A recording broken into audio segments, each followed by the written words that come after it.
अन्नदाता किसान था, खेती किसानी थी। आते ही उन्होंने सॉइल हेल्थ कार्ड का एक अभियान चलाया।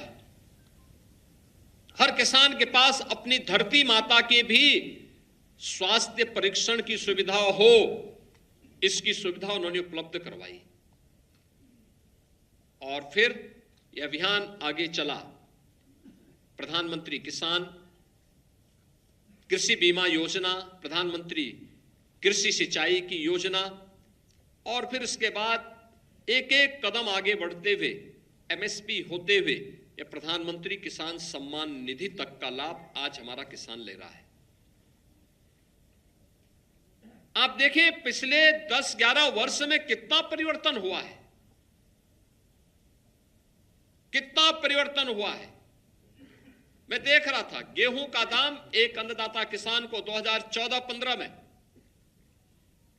1000 रुपया भी नहीं मिलता था। आज उसी गेहूं का दाम इस वर्ष एमएसपी थी 2425 रुपये, और प्रतिस्पर्धा इस कदर थी कि मार्केट में 2800 रुपये में किसान अन्नदाता किसानों ने अपना गेहूं बेचने का काम किया है। आप सोचिए 1000 रुपये का गेहूं पिछले 10 वर्ष में बढ़ करके 2800 रुपये तक प्राप्त कर रहा है किसान। ये अन्नदाता किसान के जीवन में आई परिवर्तन का परिणाम है।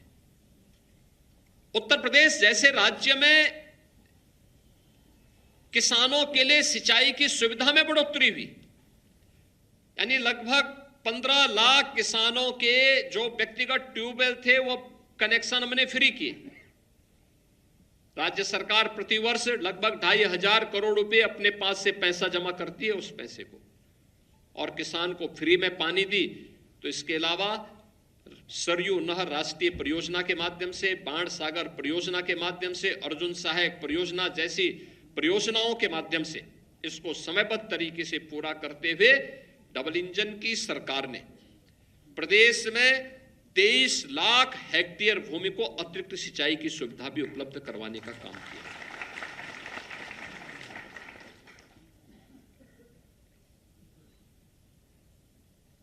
सेंटर ऑफ एक्सीलेंस बनाए गए। कृषि विज्ञान केंद्र सरकार देना चाहती थी, लेकिन पिछली सरकार उत्तर प्रदेश के अंदर उसे लागू नहीं करने देना चाहती थी। एक साथ जैसे साई जी कृषि मंत्री बने, कृषि मंत्री बनते ही उन्होंने प्रदेश के अंदर 20 नए कृषि विज्ञान केंद्र को लाने में सफलता प्राप्त कर दी। बनते ही आज वे सफलतापूर्वक कार्य कर रहे हैं। 89 कृषि विज्ञान केंद्र आज कार्य कर रहे हैं। 4 कृषि विश्वविद्यालय पहले से थे और 5वां कृषि विश्वविद्यालय महात्मा बुद्ध के नाम पर कुशीनगर में ही हम साही जी की ही कर्म भूमि पर उसको स्थापित करने जा रहे हैं।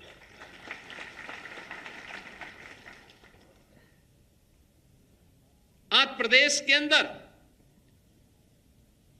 कृषि विज्ञान केंद्र के माध्यम से भी नई तकनीक की जानकारी और नए बीज की जानकारी अन्नदाता किसानों को प्राप्त हो रही है। कृषि विश्वविद्यालय भी अब इनोवेशन के, एग्रीकल्चर के फील्ड में रिसर्च एंड डेवलपमेंट के नए केंद्र के रूप में उभरे हैं।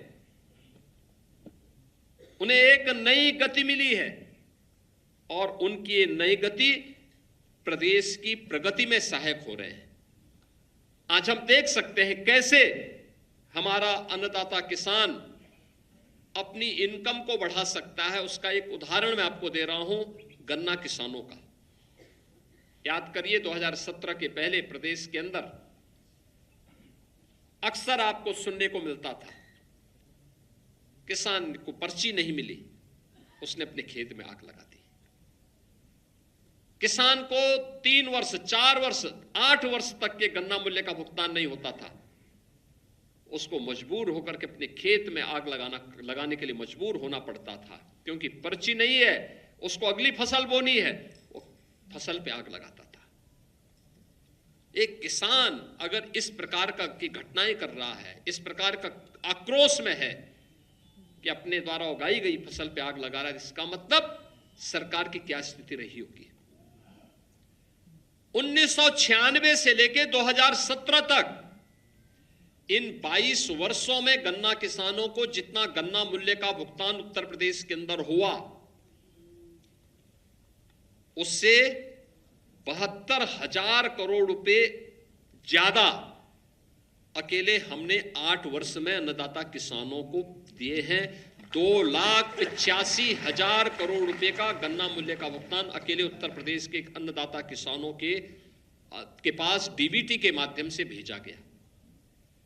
बंद हो रही चीनी मिलों को चलाने का काम किया, नई चीनी मिलों का स्थापना भी की। पिछली सरकारों ने जिन चीनी मिलों को बंद किया था उनको फिर से चालू किया, और नई चीनी मिलों के साथ साथ पुरानी चीनी मिलों के आधुनिकीकरण और विस्तारीकरण के कार्यक्रम में भी एक स्पीड लाने का काम किया गया।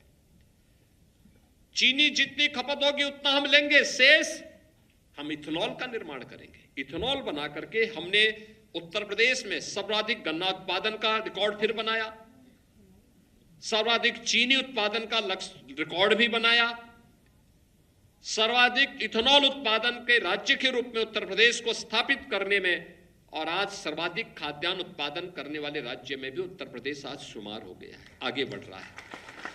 औद्यानिक फसलों में पैक हाउसेज बना करके उत्तर प्रदेश के अन्नदाता किसानों को, औद्यानिक फसल के साथ जुड़े हुए किसानों को उनकी उपज का उन्हें अच्छा दाम मिल सके, इसके लिए उन्हें पैक हाउसेज के माध्यम से भी उन्हें एक्सपोर्ट की सुविधा दी, एक्सपोर्ट की सब्सिडी दी।